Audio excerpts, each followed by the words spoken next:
Alors bonjour Alexandre, Alexandre Simard qui est architecte chez les Maîtres d'œuvre. Alexandre, tu as participé à la réalisation du pavillon de la culture des peuples autochtones Rio Tinto de l'UQAC.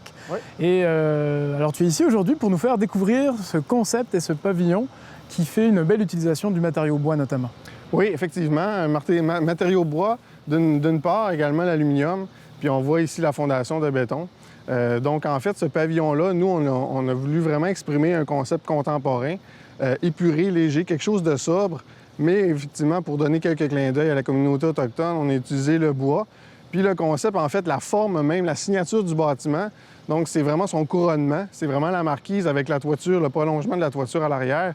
Donc ce soulèvement-là, cette forme organique un peu là, reprend un peu les formes naturelles, les formes de roches ou de paysages montagneux qu'on retrouve souvent au nord, dans le nord québécois.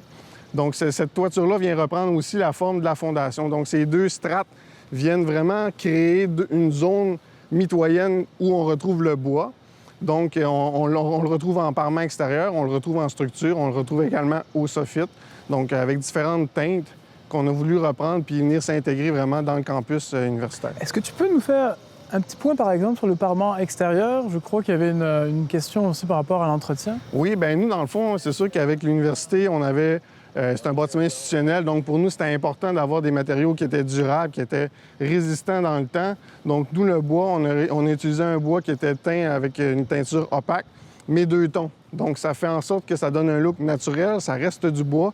Par contre, il va pouvoir durer beaucoup plus longtemps, donc l'entretien à long terme va se faire sur une plus longue période. Par contre, pour le bois de la structure et de la surface en soffit de la toiture, on est allé avec une teinture plus naturelle, étant donné qu'on est protégé des intempéries, donc de la pluie et du soleil. Donc, le bois va pouvoir vieillir plus longtemps. C'est parfait, je te propose qu'on poursuive la visite. Donc Alexandre, là, on se trouve proche de l'entrée principale du bâtiment et on peut constater qu'il y a eu une réflexion faite sur l'aménagement extérieur. Oui, effectivement. En fait, l'aménagement extérieur, c'est vraiment un prolongement du bâtiment qu'on a créé ici. En fait, ça a été vraiment la pierre angulaire, le point d'ancrage du bâtiment. Donc, ce parc-là était déjà existant avant même de débuter les travaux. Donc, on voit ici les arbres matures. On a vraiment voulu créer une ouverture. Donc, le bâtiment vient s'ouvrir sur ce parc-là.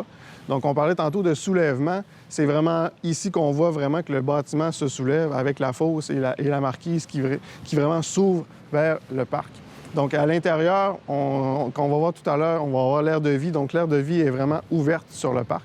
Donc, on se sent vraiment à l'intérieur du parc, même si on est à l'intérieur du bâtiment.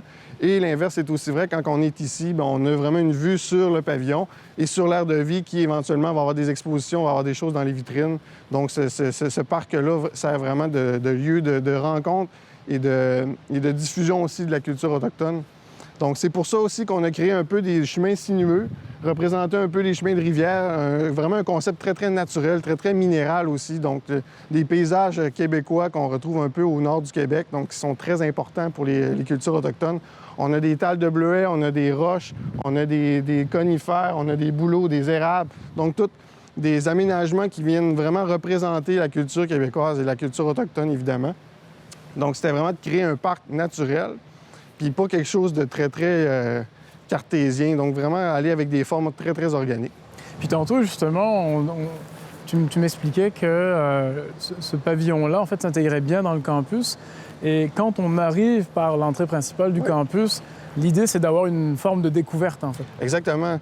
Nous, quand on arrive de l'entrée principale du pavillon, du campus, en fait, bien, on voit vraiment le parc. Déjà, une amorce de parc. On voit les végétaux qui sont très présents. Donc, on voit, avec le chemin qu'on a créé ici, très sinueux, on a placé des conifères vraiment pour, éventuellement, quand ces conifères seront grands, bien, ça va créer vraiment...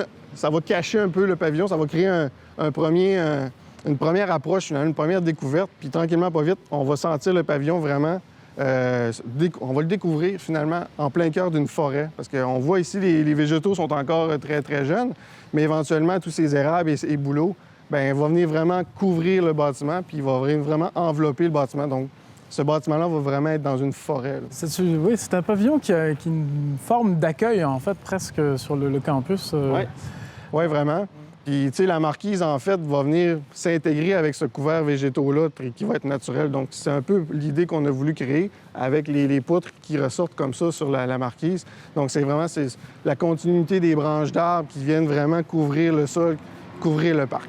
Puis si on fait le lien avec la marquise, ça se poursuit donc à l'intérieur, en fait, ce qu'on va voir tout à l'heure en rentrant. On va voir tout à l'heure, donc c'est vraiment une continuité de l'intérieur, encore là pour donner de la transparence, donner de la légèreté au bâtiment, puis vraiment créer le prolongement entre l'intérieur et l'extérieur, enlever la limite finalement qu'on a avec la paroi de verre. Alors Alexandre, on se trouve dans l'entrée du pavillon. On peut déjà apercevoir qu'il y a une structure bois apparente. Est-ce que tu peux nous en parler? Oui, en fait, c'est le prolongement de la structure qu'on va voir tout à l'heure dans l'aire de vie. En fait, ici, on a déjà voulu créer une première approche avec le bois apparent qu'on va retrouver à l'intérieur. Étant donné qu'on est dans une entrée, c'est la cage d'issue principale, la cage d'escalier principale également pour aller au sous-sol. Donc ici, étant donné que c'était une issue, il fallait se compartimenter par rapport à l'aire de vie. Donc le fait de créer ce mur-là très, très opaque nous permet, entre autres, de faire une vitrine vraiment sur l'extérieur pour pouvoir accrocher des œuvres d'art autochtones. Donc quand on va rentrer de l'extérieur, étant donné que c'est très, très vitré, bien, on va voir déjà une première approche de ce que peut offrir les Autochtones, puis de vraiment comprendre leur culture déjà en entrée, finalement. Donc, c'est vraiment une première approche pour, après ça, découvrir l'aire de vie qu'on va voir de l'autre côté. Ici, on se trouve dans l'aire de vie principale du pavillon. Est-ce que tu peux nous parler du concept? Oui, bien en fait, l'aire de vie, hein, le terme le dit, c'est vraiment le cœur du bâtiment. C'est vraiment le cœur de la programmation qu'on avait à faire pour ce bâtiment-là. Donc ici, c'est vraiment là où tout se passe, finalement, dans le bâtiment, que ce soit un lieu de diffusion, une petite salle polyvalente pour recevoir des 5 à 7, des présentations, également une espèce de petit centre d'interprétation, musée. On voit des œuvres ici. Que je parlais tantôt, un centre de diffusion, donc on voit des affiches, il y a des écrans d'ordinateur. Le mur qu'on parlait tout à l'heure qui sépare finalement l'entrée sert aussi de projection.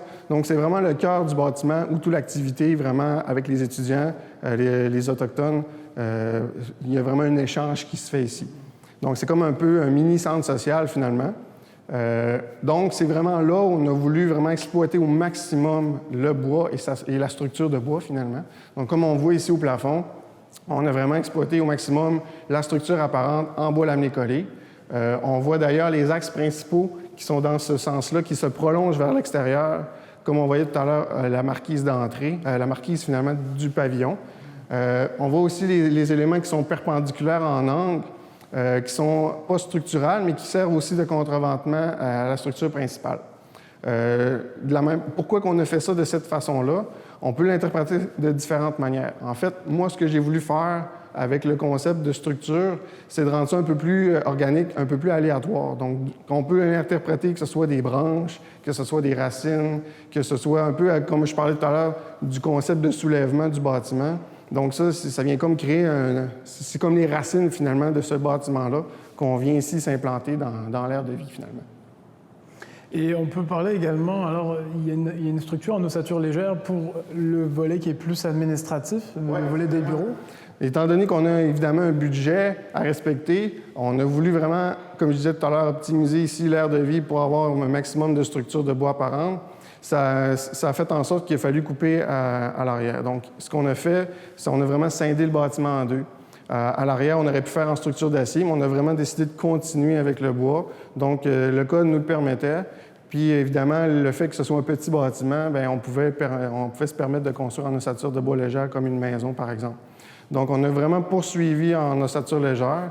C'est ce qui a permis, évidemment, de sauver des coûts, mais tout en gardant l'esprit qu'on est en bois. Donc, là, évidemment, le côté plus administratif, les bureaux, tout ça, ça prend quelque chose d'un peu plus standard. Donc, des tuiles acoustiques, des murs blancs. La commande était très simple par rapport à ça. Donc, on a voulu respecter ça. Puis, en même temps, bien, ça donne vraiment tout l'élément vedette au bois qui est dans l'aire de vie. Donc, les gens, quand ils sont en pause ou peu importe, bien, ils peuvent venir se retrouver ici et profiter vraiment du bois qui est apparent à l'intérieur, mais également, comme on l'a vu tout à l'heure, à l'extérieur, par la grande fenestration qu'on a dans l'aire de vie. J'en ai pas parlé tout à l'heure, mais l'aire de vie, en fait, on voulait se sentir dehors aussi. C'est un prolongement de la structure de bois, mais on voit les arbres de l'autre côté, juste dans le petit parc qu'on a vu tout à l'heure dans l'aménagement paysager. Donc, on a voulu vraiment créer un lien avec l'extérieur pour éviter d'avoir une barrière physique entre l'extérieur et l'intérieur, vraiment se sentir dans la nature, finalement, en plein cœur du campus universitaire. Et donc, on a parlé du plafond, mais on a également les colonnes, qui sont des colonnes qui se prolongent vraiment jusqu'au sol. En fait, sur la fondation, on a vraiment maximisé la structure de bois à son maximum, qui vient vraiment s'appuyer sur notre socle de béton qu'on a vu à l'extérieur, qui vient encore là montrer le soulèvement de ce bâtiment-là qui se soulève en plein cœur du site.